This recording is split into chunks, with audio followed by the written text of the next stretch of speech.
kashe ban hannunka ajiya kasuwar kai yana kawai he dora dan sanda wani labari kaje wani labari kaje lalabi ana can Abuja ana zama kwankwasa zo suke da maja Allah alquran ka san Buhari an matsa man lamba so ake kwankwasa ya da maja a bai abba Kano saboda in suka rasa Kano ai sun samu matsala Allah kwankwasa Allah zalallamin sa Buhari yake yau sun rufe an ce kwankwasa ya kira ka haka ne a waya ya ga maka wannan ya kira yoni dan iska ne fa har Abuja ba suka kai ni fa kaga uban gidana 1 to 10 na rade da Allah 1 to 10 ta kai ma hukaci ne kake so a duniya ai ma nake kawai haukana nake so in ci gaba da yi kaga 1 to 10 ko billahi la ilaha illa yanzu nake kwanan nan ragon 100 ba ne yanka wa dana wallahi ni a haihuwa ta ragon 3000 aka yanka kaga ko na rade da Allah har Abuja ya kai ni kwana na 3 a hotel da na da dakin mata na haina ji kamar a mai karin jaki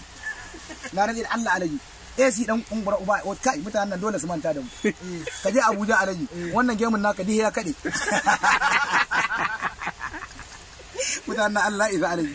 in ka je Abuja yanzu zaka ji a sako ruwan sama alaji tura duk suna Abuja wani AC zaka dinga ji wallahi AC zaka ji a garin nan inda ka san me baka ruwa ni na manta ma na tara suwa ne wallahi na tara suwa ne wata yarinya ta zo ta ce I love you yaro nace me I love you a hotel din fa ai su ma wai aljanna ce nan ai wai nan a aljanna nake nan gura babu sai san hegen kauye ba